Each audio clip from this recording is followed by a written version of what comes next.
Welcome to Democracy Now!, democracynow.org, The War and Peace Report. I'm Amy Goodman. Countries are scrambling to prevent the spread of the new Omicron coronavirus variant, which the World Health Organization designated a variant of concern last week, triggering new travel restrictions and sending stocks tumbling. Japan, Morocco, and Israel have barred entry for international travelers, while other countries, including the U.S. and UK and European Union, have reimposed entry bans from nations in southern Africa, where Omicron was first detected. South African President Cyril Ramaphosa slammed the move and called for the bans to be lifted. The emergence of the Omicron variant should be a wake-up call to the world that vaccine inequality cannot be allowed to continue. Until everyone is vaccinated, everyone will continue to be at risk.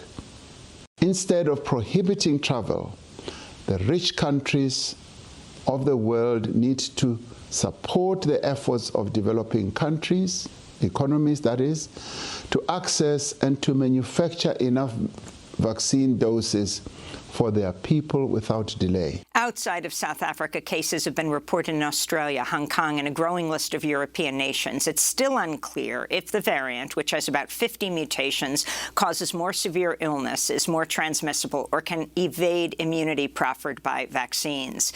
Here in the U.S., New York's already declared a state of emergency in preparation for a possible Omicron surge, though no cases have yet been reported. Meanwhile, President Biden called for a waiver on intellectual property rights for COVID vaccines ahead of a scheduled World Trade Organization ministerial meeting this week, but that meeting has since been delayed indefinitely after Omicron led to new travel restrictions that barred many participants from reaching scheduled talks in Geneva. In other coronavirus news, the Biden administration sending medical teams to Michigan, which is at the forefront of the latest U.S. surge, accounting for around 1 in 10 new cases. Infections shot up by 2/3 last week, and hospitalizations increased by nearly 50% over the past 2 weeks.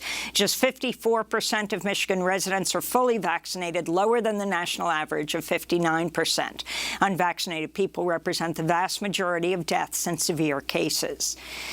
In Georgia, a jury rendered guilty verdicts for the 3 white men who chased down and murdered the unarmed 25-year-old Ahmed Arbys on February 23, 2020, while he was out for a jog. Outside the Glynn County Courthouse, crowds erupted into cheers as the verdicts were announced Wednesday. This is Ahmed Arbys' mother, Wanda Cooper-Jones. I never thought this day would come, but God is good. Yes, He is. And I just want to tell everybody thank you for those who marched, those who prayed, most of all the ones who prayed. Yes, Lord. Yes. Thank you, guys. Yes, Lord. Thank you. And now Quez, which you know him as Ahmad, I know him as Quez. Yes. He will now rest in peace. Yes. We'll have more on the verdict later in the broadcast with Black Lives Matter co-founder Alicia Garza. 27 refugees drowned in the English Channel last Wednesday in what the International Organization for Migration says the biggest loss of life to occur in the maritime crossing between France and the UK since the UN agency started collecting data in 2014. 3 of the victims were children. Vigils were held on both sides of the channel. We can say this happened because of smugglers, but it's the responsibility of these deadly migration policies above all. We see this every day. What's happening is a policy of harassment, of tiring them out, and really degrading inhuman treatment of exiled persons, be it in Calais, Grand-Sainte, anywhere here in northern France.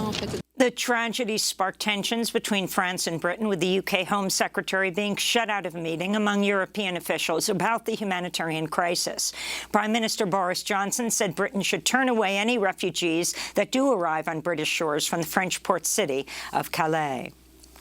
In Honduras, leftist presidential candidate Xiomara Castro has claimed victory as preliminary results showed her leading the runner-up by nearly 20%, with 40% of ballots counted. The historic election saw a record voter turnout. Thousands of Xiomara Castro's supporters took to the streets of Tegucigalpa to celebrate what could be the end of the 12-year brutal regime under the Conservative National Party, which rose to power after a U.S.-backed coup in 2009 overthrew through the democratically elected president, Manuel Zelaya. Xiomara Castro is Zelaya's wife. If her victory is confirmed, Castro would become the first woman ever elected as president of Honduras. This is Xiomara Castro speaking Sunday.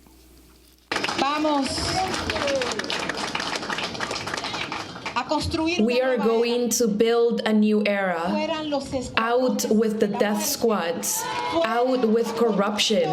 Out with drug trafficking and organized crime. No more poverty and misery. To victory.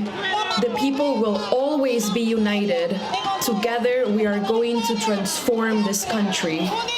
Tensions are mounting between Russia and Ukraine as U.S., NATO, and Ukrainian officials have sounded the alarm over the Russian troop buildup near the nation's shared border. The Ukrainian president, Volodymyr Zelensky, also said on Friday a group of Ukrainians and Russians is planning a coup against him in the coming days. Russia's head of intelligence has denied any plans to invade Ukraine and said such reports are part of U.S. propaganda efforts.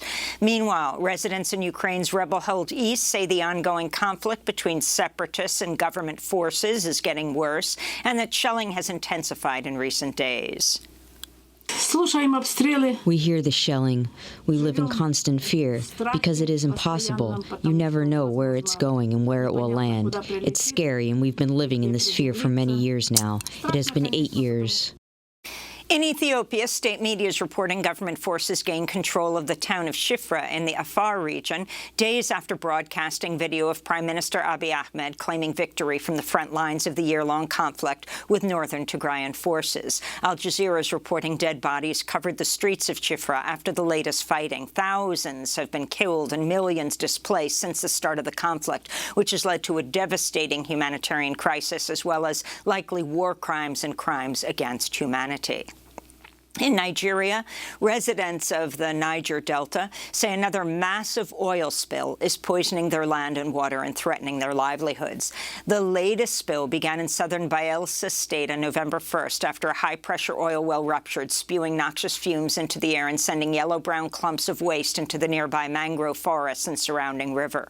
Residents say the spill has killed off fish and other wildlife and forced them to evacuate their homes. We are now sick because of this gas exploration. We can't cook in our house because we are scared we may start a fire. Just see how this area is. In Turkey, riot police shot rubber bullets and tear gas at women as they rallied to mark the International Day for the Elimination of Violence Against Women in Istanbul Thursday. This is one of the protesters. We are here because the Istanbul Convention is not implemented. We are here to say no to femicide. Every day, hundreds of women are killed. Not just women, the killings have affected children, too. We are gathering here not to grieve, but rather to revolt. Protests against gender-based violence took place around the globe last week, including in Spain, Bolivia, Guatemala, El Salvador, and Mexico. Back in the United States, Minnesota Congressmember Ilhan Omar is calling on congressional leaders to sanction Colorado Republican Congressmember Lauren Boebert after the far-right lawmaker joked to her constituents that Omar was a suicide bomber. Boebert's hateful remarks were shared on Twitter, where they've received over 5 million views. I looked to my left, and there she is, Ilhan Omar. Oops. And I said, well, she doesn't have a backpack. We should be fine. And I said, oh, look, the Jihad Squad decided to show up for work today. In 2018, Congressmember Omar became the first Somali American, one of the first 2 Muslim women elected to Congress. She tweeted after Boebert's remarks, quote, anti-Muslim bigotry isn't funny and shouldn't be normalized. Congress can't be a place where hateful and dangerous Muslim tropes get no condemnation. The House Minority Leader, Kevin McCarthy, has yet to condemn Boebert's comments. And in Britain, climate justice activists blocked over a dozen Amazon distribution centers on Black Friday, one of the busiest shopping days of the year, denouncing the online retail giant for perpetuating, quote, obsessive overconsumption. This is an activist with Extinction Rebellion. The reality is that we can't tackle the climate crisis without addressing the culture of greed and exploitation that got us here in the first place. COP26 has just been and gone and failed because it was not designed to address the wider economic system that relies on, this unlimited economic growth at the expense of our natural resources. Amazon worker strikes on Black Friday were reported in Germany, France, and Italy. And more labor news, unionized staff at the New York Times product review site Wirecutter launched a 5-day strike ahead of Black Friday and called for a reader boycott as contract negotiations continue. And those are some of the headlines. This is Democracy Now!, democracynow.org, The War and Peace Report. I'm Amy Goodman.